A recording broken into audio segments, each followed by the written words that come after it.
Well, hello everyone, and it's Wednesday, midweek here, over the hump day. Hope you're having a good day and a good week. I'm John Kuert, the interim pastor here at First Assembly in Newcastle, and welcome to all of you, whether you're from First Assembly or not. It's great to be together for these little heart-to-heart talks that we've been having, and I look forward to them each and every day, and I hope that you are too. Well, we started this week off talking about Joseph, the Old Testament Joseph from Genesis. If you want to read a great development of one of the characters of the Bible, Joseph is one of the most developed, I think. I think it covers about 15 or 16 chapters of Genesis. And so read that. That's a great, great story. But we saw how Joseph had a really positive attitude. And he never forgot his dreams. And he always believed that God was going to make a way for him, that Jehovah Jireh was his God, the God who provides. And we saw how yesterday how he came through all of those pits. The first pit when his brothers threw them into the pit to kill him, and then his life was spared, and his brothers sold him off into slavery. How the Lord supplied for him through that journey, and when he got to Potiphar's house, how God supplied a way for him, provided for him to have a way of success up. Even in prison, God provided a way out, and finally to the second most powerful man in all of Egypt. And as we look at the story of Joseph, through it all, we see first of all that God had a perfect plan. You know, from our standpoint, we look at things, and it's kind of like we look at the underside of a tapestry. We're looking up, and we see all these strings hanging down. God sees the tapestry from on high, from the heaven side. And it's beautiful, the plan that he has, the tapestry he is making for our lives. God had a perfect plan for Joseph. You know what? He has a perfect plan for you.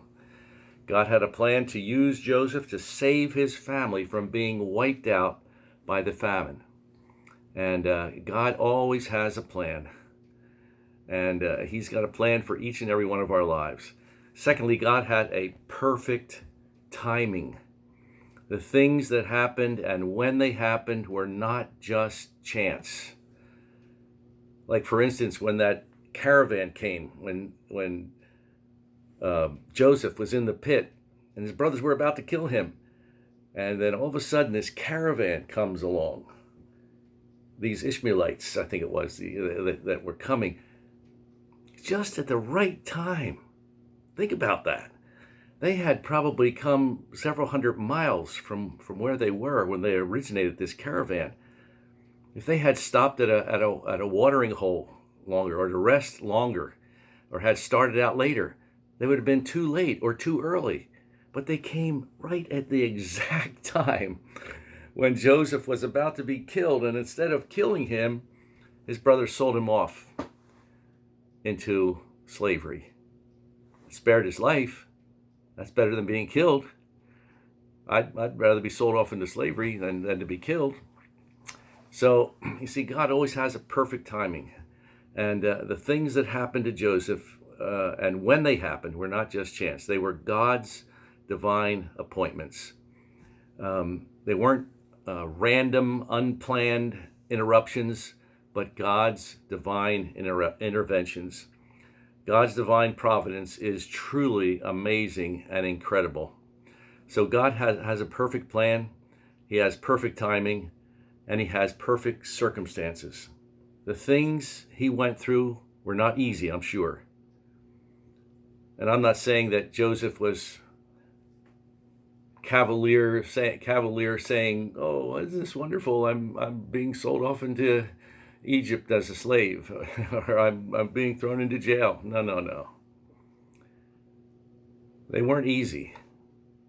And I'm sure there were times of anguish and bewilderment. But Joseph didn't give into it for long, maybe for a bit.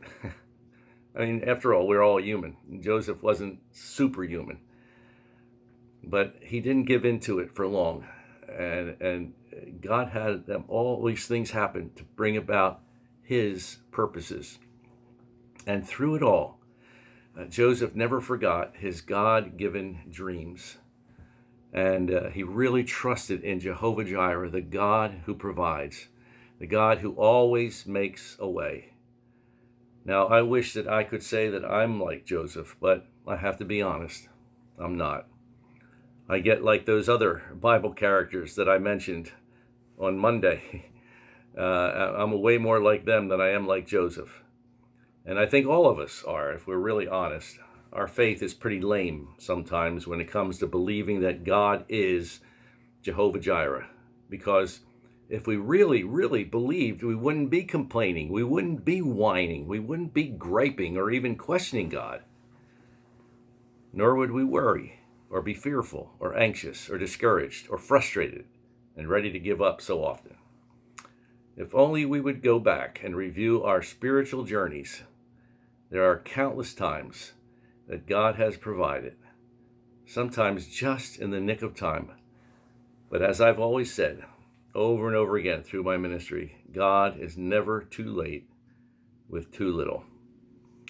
And tomorrow I'll just do a little reflection of my own journey, and I hope you'll tune in for that. That's a little tease that gets you back here tomorrow on Thursday. But I just leave you with this, continue to trust God and believe him. And no doubt there are things that have happened in all of our lives that we don't understand. And sometimes they aren't right. Sometimes people mistreat us. And that's not God's plan necessarily. But you know what? God says in his word, in Romans 8:28, all things work together for good to them that love God and are called according to his purposes. Only God can do that. Make all things for good. And so trust him. Believe him. He is really Jehovah Jireh, even in the 21st century. I mean, we're going back thousands of years to talk about Joseph in the Old Testament. But God is the same today in the 21st century as he was at the very beginning. So let's lean on him, lean on his everlasting arms. He does not change. And God bless you. Keep praying for the church. Keep praying for our country.